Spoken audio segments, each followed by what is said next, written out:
Hare Krishna, Hare Krishna, Hare Rama, Hare Rama. Thank you very much for the nice little introduction. I would have thought you all know who I am by now. So anyway, it's nice. Well, I'm very, very happy to be here with you all for this wonderful, wonderful occasion. As Chaitanya Prabhu Devi Dasi said, I do travel around extensively. You could say I do travel around excessively. But anyway, I try to get around to places like this from time to time, or as regularly as reasonably possible, partly to get your association because you're such nice devotees here, and also just to try and give a little something if I'm able. So anyway, I'm really happy to be here. I think other than Rath Yatras, I can't remember, maybe this is the first sort of major festival I've been here for. Anyway, it is Ram Navami, Shri Sitaram Lakshman Hanuman Ki Jai. And so let us glorify Lord Ram. First of all, please repeat after me. Om Namo Bhagavate Vasudevaya. Om Namo Bhagavate Vasudevaya. Om Namo Bhagavate Vasudevaya. Om Namo Bhagavate Vasudevaya. Om Namo Bhagavate Vasudevaya. Om Namo Bhagavate Vasudevaya. And just one other thing. I see how our Kirtan team, ISKCON Newcastle Kirtan Unlimited, has made so long. You've really come along. I am impressed and pleased and happy. It's just great. It's really nice. I mean, there's always some room for improvement that applies to everybody. But basically, I thought it was really nice. Really very nice. Well done. Keep it up and keep working at it. And before you know, you'll become famous, and all the programs and functions and celebrations and all that, perhaps all over northern Natal or northern KwaZulu-Natal, you'll be invited. They will insist that you come. Yeah, I mean, we've got to keep working at it. There's always room for improvement. But congratulations, I was extremely happy. So, okay, I'm going to read a verse from Srimad Bhagavatam. Actually, I'm going to probably end up reading several verses, but we'll start with one. But I will just chant a few prayers first. Nama Om Vishnu Padaya Krishna Prestaya Bhutale Srimati Bhaktivedanta Swami Niti Namane Namaste Saraswati Devi Gaura Bhari Pacharni Nirvishesha Shunyavadi Pastyachari Shatari Sri Krishna Chaitanya Prabhu Nityananda Shri Advaita Gadadha Shivas Adi Gaura Bhakta Vrinda Hare Krishna Krishna Krishna Hare Hare Hare Rama Rama Rama Hare Kripa Sindhubhya Evacha Patitanam Pavanebhyo Vaishnavebhyo Namo Namaha. Namo Namaha. Vaishnavebhyo Namo Namaha. My respects to all the devotees, and particularly Srila Prabhupada. Right, so in Srimad Bhagavatam, there are 2 chapters which very specifically focus on Lord Ram and his pastimes. So I'm going to first of all read one of the verses from one of those chapters, from the 9th canto of Srimad Bhagavatam, chapter 10, the pastimes of the Supreme Lord Ramachandra.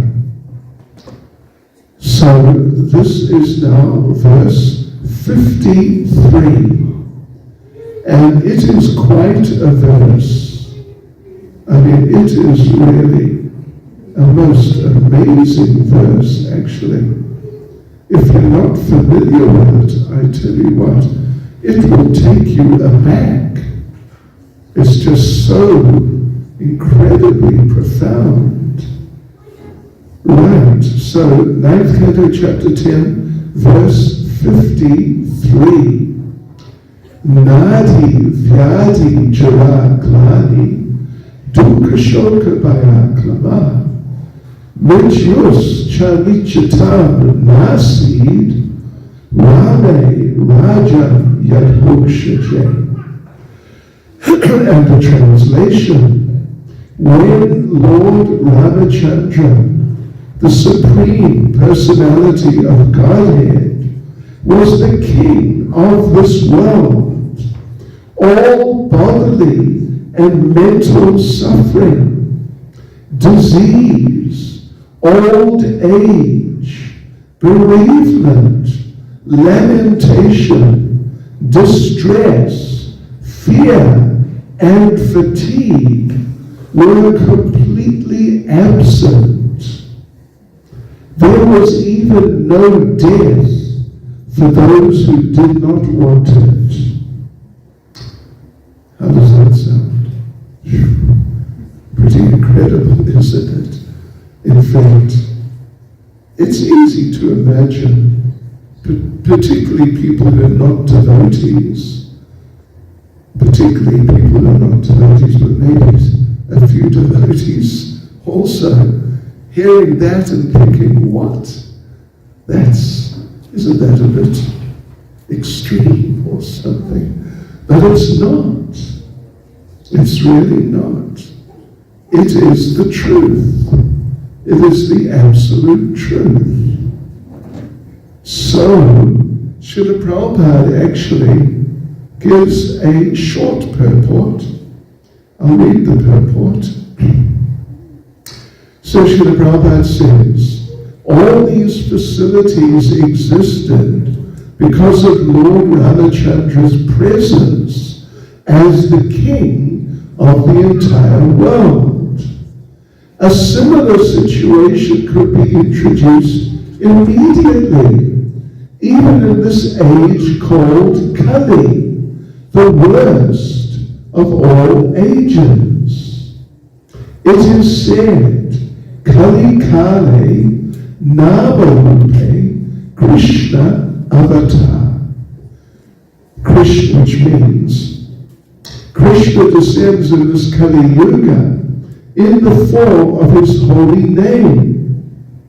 Hare Krishna, Krishna Krishna, Hare Hare, Hare Rama, Rama Rama, Hare Hare. If we chant offenselessly, Ram and Krishna are still present in this age.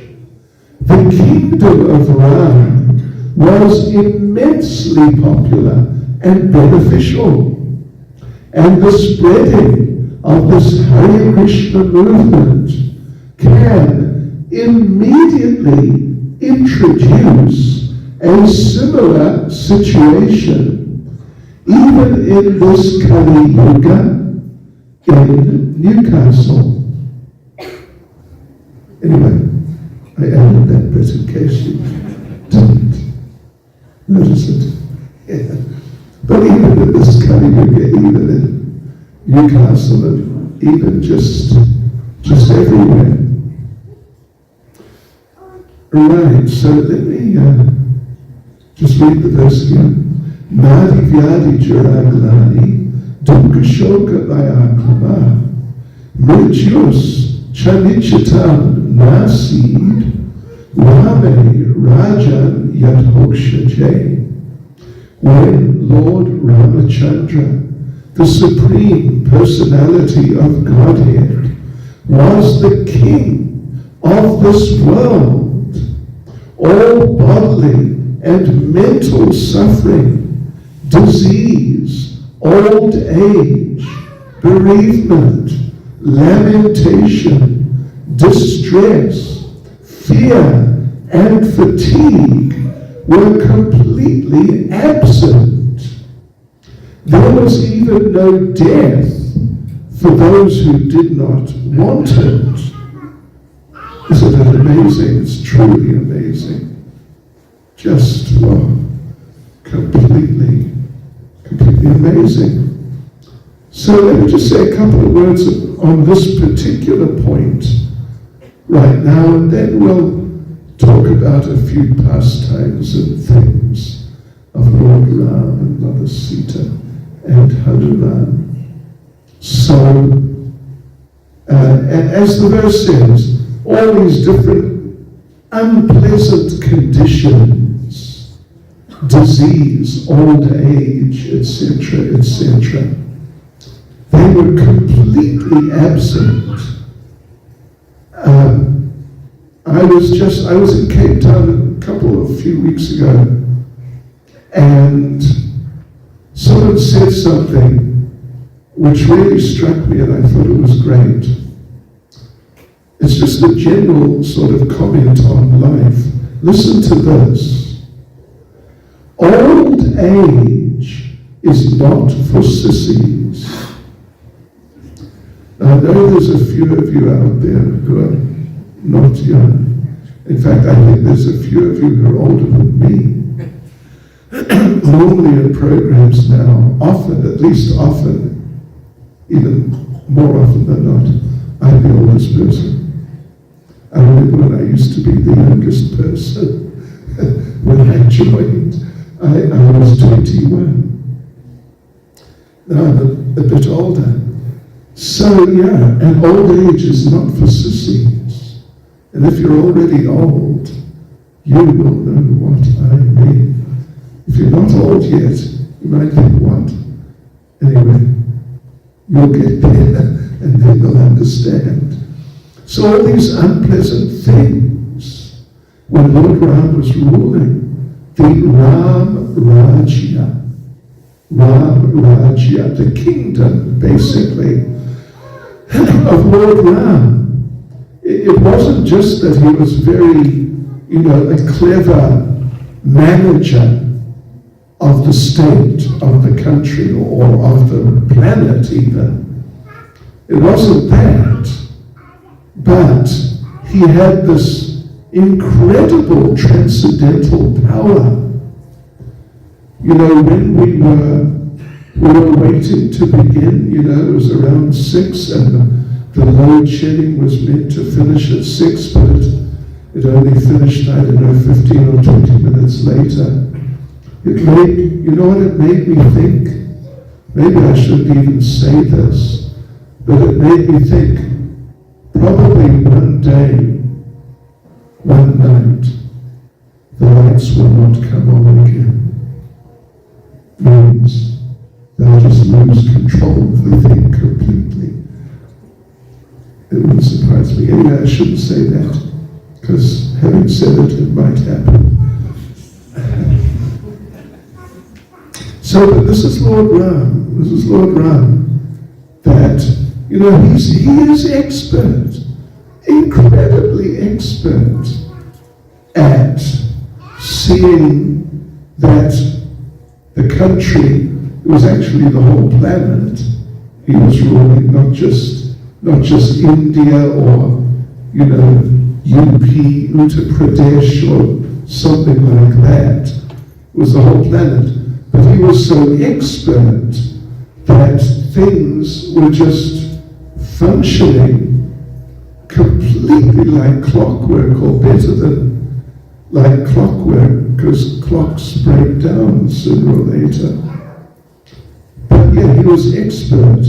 But because of his transcendental influence, all these amazing conditions were there for everyone. And even more amazing, really, is that Srila Prabhupada says here that the spreading of this Hare Krishna movement can immediately introduce a similar situation, even in this Kali Yuga. Yeah, so, the point there, I would say the point, just very briefly, without really going into it in a lot of detail, the point really is if we, or really you, because I'm just visiting and you're local, but if you all, your sincere devotees, so many of you I know personally, and many of you I have known. First time I came here was, I think, 1980. Don't know who was here. Who was practicing Krishna consciousness, at least, in 1980. Probably a few of you, I think. But anyway, I came here first in 1980, and there were not many devotees. Certainly we didn't have our own place. And then, we'd come every year or every couple of years and that sort of thing. And gradually, slowly, more people got involved. But the thing is, if we all, because you're all very sincere devotees, you're all very intelligent people, actually, and very capable people. If we all try, if we get together and make a plan or a few plans, and then try to spread Krishna consciousness, which definitely can be done, then many people, the more people get together, the greater the effect is. When I was in London, when I first joined 50 years ago, there was one devotee, he was the Sankirtan leader. And we went out chanting in the streets of London, like around 30 of us, every day, at least Monday to Saturday, for 6 or 7 hours. But sometimes we got caught up, there's some special program, so the leader would go out on his own with a mridanga down the main street of London. Probably some of you have been there. And it's really quite substantial. And he'd just go out. But the thing was, and he noticed it, and he commented, it was just not the same as when there was a whole lot of devotees. So the more people would get involved, the more the atmosphere, the mood will pick up, and we'll all feel it. There's a saying, you may have heard it, a rising tide, lifts all ships. If you're familiar with the sea a little. The tide comes in and goes out, And all the boats and ships, they all go up when the tide is rising. So the more people get into Krishna consciousness, the more the mood and the experience for everyone goes up. So anyway, we'll keep working at it, because it's lots of fun. It's lots of fun going out and giving Krishna consciousness to the people. And I'm sure Lord Ram would be really extremely happy with you and give you mercy. Because you know there's a saying, have you heard this one? If you give mercy, you get mercy. Yes, it's a sort of self-sustaining process. Not you just give and that's it, you know, you gave it away, it's gone. But you give mercy, it's self-sustaining. You get mercy. And then you give more, you get more. Anyway, think about that and see what you can do. Now, regarding Lord Ram, well, you know, I must say, every day since Friday last week, I have given a class, sometimes two, every day, about the pastimes of Lord Ram. So, but not to yourselves, so it won't sound repetitive. Lord Ram, you know, there's very nice explanation about the nature of Lord Ram as compared to the nature of Lord Krishna or the nature of Lord Chaitanya. Lord Krishna, he is called sometimes Leela Purushottama.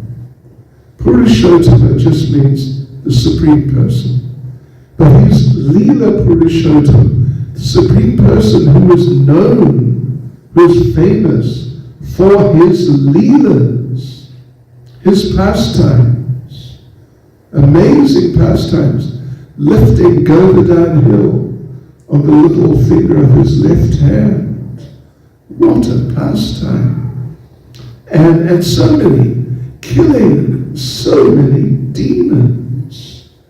Every day when Krishna was going out herding the cows, every day around 1 o'clock, a demon would come to try and kill Krishna. But you know what happened, don't you? Our hero, Krishna, killed the demon. But every day, and they were actually going out 7 days a week. When we were going out on Harinam in London, it was only 6 days a week. But they were going out 7 days a week, and every day a demon would come around 1 o'clock. Krishna would kill the demon, and it would be a whole big fight, and it's, quite a scene. And Krishna would kill the demon, and then everybody knew, time for lunch. It was a sign, every day, lunch break. Demon, dead demon, lunch break. So they take lunch, and then they carry on herding the cows. And then later on, not this late, but maybe 5-ish or something like that, later afternoon, another demon would come. Every single day, without one exception, through all those years that Krishna was herding the cows. So again, big battle and so on. Krishna kills the demon, and then what? Everybody knew. Time to go home. And off they went. And you can read, if you read through the 10th canto, the first few chapters, which Prabhupada translated and commented on, Prabhupada makes the point. They were so absorbed in playing with Krishna. If these demons had not come and interrupted it all, they wouldn't have stopped for lunch.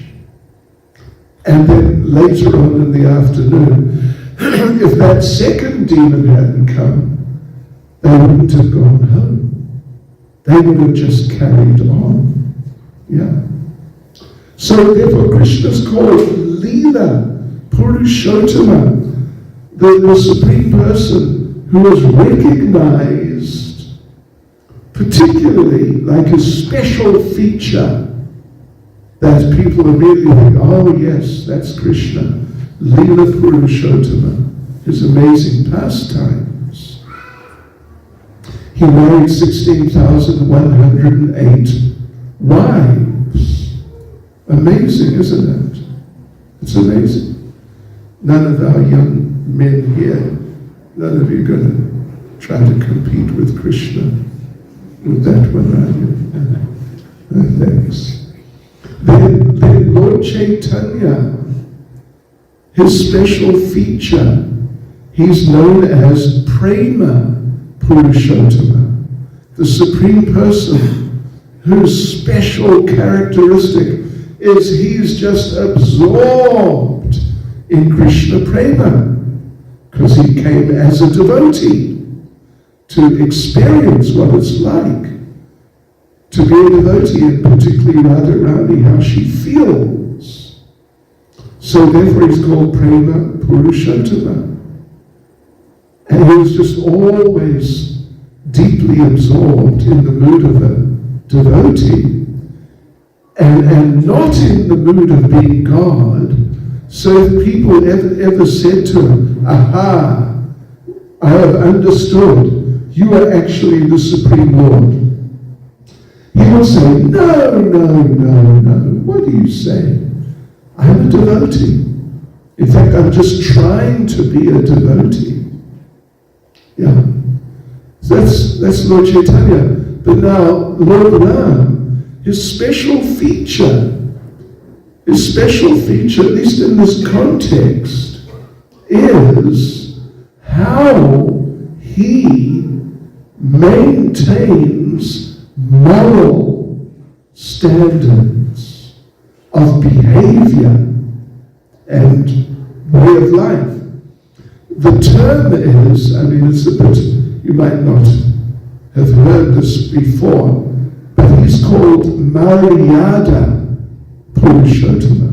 Maryada means rules and regulations. The Supreme Lord, who is particularly observing the rules and regulations. Therefore, only one wife. His father had 3. He only had 1. And when Mother Sita was kidnapped, Prabhupada, there's a verse, we might read it if there's time, but Srila Prabhupada, there's one verse talking about the character of Lord Ram, and particularly how he took what is called Eka Patni Vrata. Eka, you all know. Patni, it's quite likely you know, means wife, and Vrata means vow. He took a vow, only one wife. Prabhupada says there in that purport that when Sita was kidnapped, that Lord Ram could have just like that, even he wouldn't even need to click his fingers. He could just manifest hundreds and thousands more Sitas. Oh, lost one, okay, here we go, there's another one, or another 100 or whatever. But he didn't do it. He did not do it.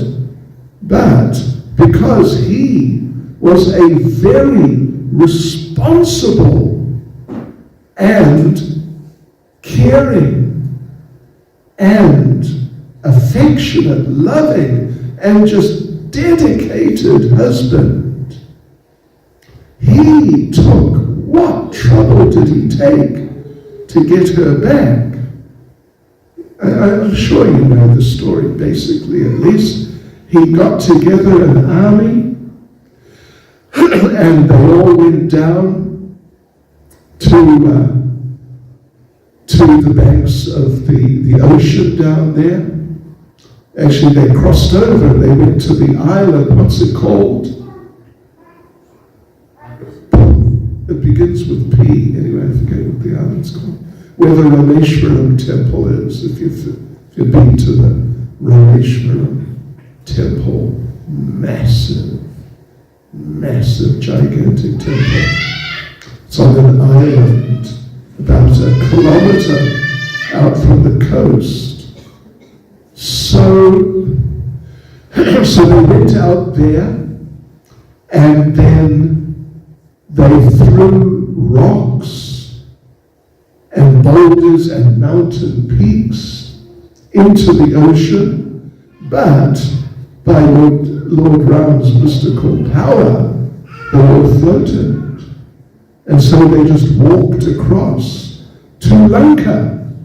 It's quite a way, actually, to walk. It's really quite a way, but that's what they did. A lot of them, really, like millions. And then they attacked Ravana, and Ravana had his whole army, and it was big battle, and gosh, so many of those warriors were killed. Why? Not because Lord Ram, like some of the governments today, not because Lord Ram wanted to increase his empire and now take over Lanka, and now it's mine. It was Ravana's, but I killed him. Now it belongs to me, and I'll exploit it. Yeah, so not like that. His idea was simply to rescue Sita. That's it. As simple as that, to rescue Sita. And millions died, just so he could rescue one Sita. As it happened, the majority of those who died, well, all of them, either they got liberation, which is worth dying for, actually. Either they got liberation, or they were revived. They were brought back to life after the battle. So,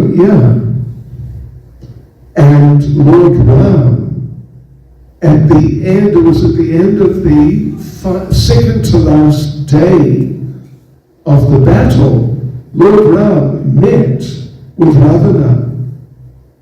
If you're familiar with the pastimes, you know about this. And he's just about to kill him. Good night, Ravana. But he stopped and he didn't kill him. And he said, you know what? Just give me Sita back. Just give me Sita. I'll bring all your warriors and family members back to life. And I'll make them think that we never fought. I'll make them think we were always friends. And we will be friends. And you continue ruling Lanka. I don't want Lanka. You continue. I'm not going to take anything. No gold or jewels or that sort of stuff. I won't take a thing. And you rule, and we'll be friends. Just give me Sita back. And Ravan, I was just reading through the pastime earlier on today, and Ravana said, I'll have to think about it. And what he did, you know what he did? He had some sort of musical instrument, like a veena, which could, when he played on it, Lord Shiva would come. And he played on it, and Lord Shiva came. And Ravana said, you've got to help me now. Because all his soldiers were dead. He's just one man alone. You've got to help me. you've got to help me fight Ram. You've got to help me. And Lord Shiva said, yeah, I want to help you. I'll help you. Let me help you. My help is, I'll give you some advice. Just give him Sita back. That's all. And Ravan didn't appreciate that. And he refused. He wouldn't give Sita back. And so the next day he paid with his life. Really? So Lord Ram, what a person. What an amazing person. And, when finally they're face to face, Lord Ram is firing arrow after arrow after arrow at the 10 heads of Ravana. And the 10 heads, just one after another, they've been knocked off, but then another one comes up to replace it. He didn't fire at Ravana's heart, because Ravana was thinking of Sita always. He was just infatuated and overwhelmed by Sita. And these great transcendental persons, when you think of them, they are there. They're present. So Sita was present in his heart, and Ram wouldn't fire an arrow at Sita. But then Ravan, because he's a materialist and he's not a devotee, he got so wild and carried away and he forgot Sita momentarily. And Lord Ram took the Brahmastra, the personal weapon of Lord Brahma, and fired it at his heart. And that was the end. That was the end of Ravana. As they say, if you understand Hindi, but I'm sure many of you do, Baad mein milenge, Ravana. Do you understand that? Baad mein milenge means see you later. See you later, Ravana. Because he came back, actually came back as Shishupal in Krishna's time. Anyway, I want to read a couple of other verses which bring out some interesting points. Some really interesting points. It's quite amazing, actually. Let's have a look here. Because it's the appearance day of Lord Ram. Of course, Ravana was killed on another day, but anyway, let's just read a few verses about Lord Ram killing Ravana. Fasten your seatbelts because it's a bit dramatic. Here we go. I'll just read the translations. Angada and the other commanders of the soldiers of Ramachandra faced the elephants, infantry, horses, and chariots of the enemy and hurled against them big trees, mountain peaks, clubs, and arrows. Thus, the soldiers of Lord Ramachandra killed Ravana's soldiers, who had lost all good fortune, because Ravana had been condemned by the anger of Mother Sita. I'm going to address this point in 2 or 3 or 5 minutes. The power of Sita and the influence, the effect of her power. But here it says, all these soldiers, so many of them, and it's just like tens or hundreds of thousands. The verse is saying they had lost all good fortune. Not because of what they had done exactly, but because of what their leader, Ravana, had done. He had been condemned by Sita's anger. Yes, okay, thereafter, when Ravana, the king of the Rakshasas, you know what Rakshasas are, right? Cannibals. Yeah, the cannibals, the eaters of human beings. So when Ravana, the king of the Rakshasas, observed that his soldiers had been lost, he was extremely angry. Thus he mounted his airplane, which was decorated with flowers, and proceeded toward Lord Ramachandra, who sat on the effulgent chariot brought by Matali, the chariot driver of Indra. Then Ravana struck Lord Ramachandra with sharp arrows. Lord Ramachandra said to Ravana, "You are the most abominable of the man-eaters. Indeed, you are like their stool. You resemble a dog, for as a dog steals eatables from the kitchen in the absence of the householder, in my absence you kidnap my wife, Sita Devi. Therefore, as Yamaraj punishes sinful men, I shall also punish you. You are most abominable, sinful, and shameless. Today, therefore, I, whose attempt never fails, shall punish you." After thus rebuking Ravana, Lord Ramachandra fixed an arrow to his bow, aimed it at Ravana, and released the arrow, which pierced Ravana's heart like a thunderbolt.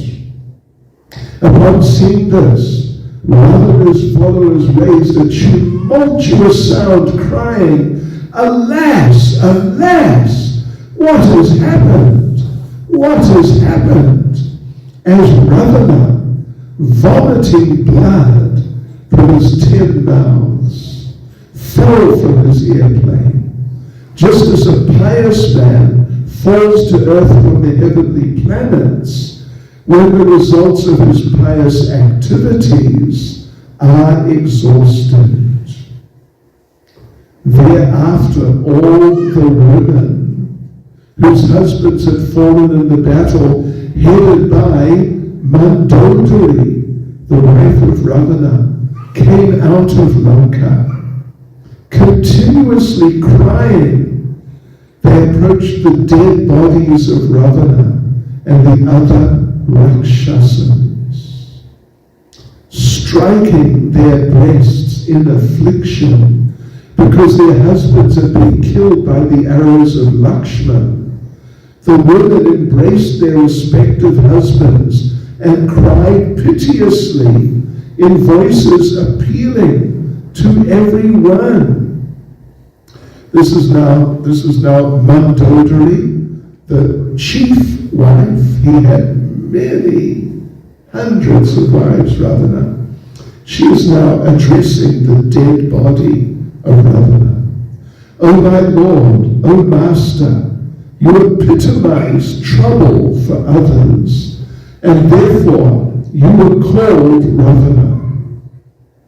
Ravana means he who makes others cry, or even he who makes others cry forever. Yeah. Oh, okay, here it is. The very word Ravana means one who causes crying for others. That's Prabhupada. Ravana continuously caused trouble for others, but when his sinful activities culminated in giving trouble to Sita Devi, he was killed by Lord Ramachandra.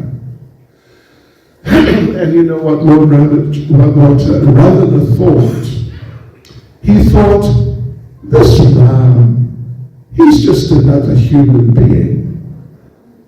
And I'm much more powerful than him. So I'll kill him. Yeah, no problem. But, he thought, is Vishnu, which means he's more powerful than me. So, if he is Vishnu, he'll kill me, but I'll be liberated. So either way I win. What is it? Heads I win, tails you lose. Yeah. So Mandodari continues, O greatly fortunate one, you came under the influence of lusty desires, and therefore you could not understand the influence of Mother Sita.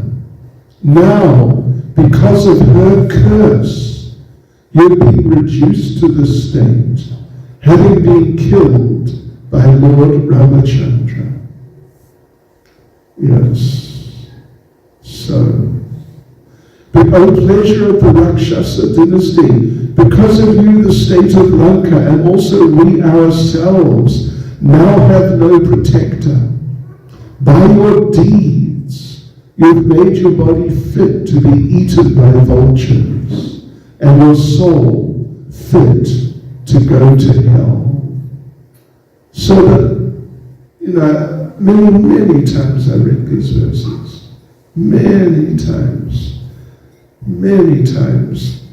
And it's really very striking what Mandodari says, that you couldn't understand the influence of Mother Sita.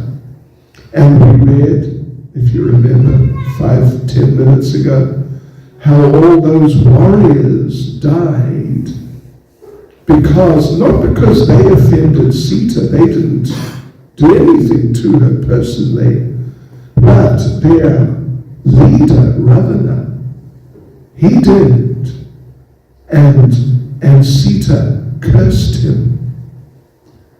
So, it's a very interesting point. There are different points we can learn.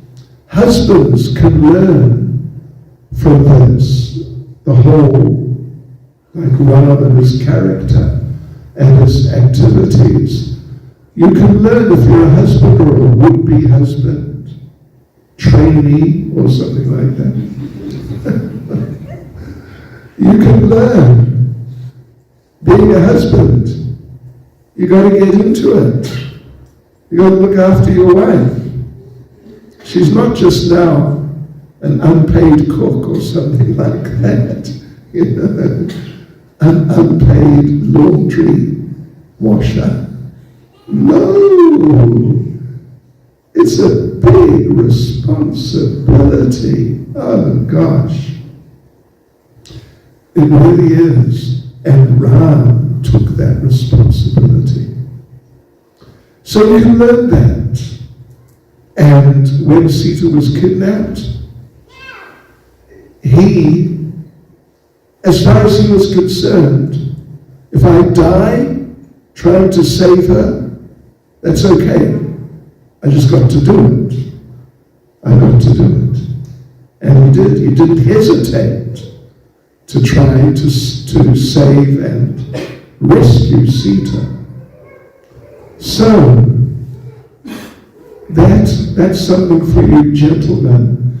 Now, I'm sure you're all, don't mind what I'm saying too much, I'm sure you're all excellent husbands.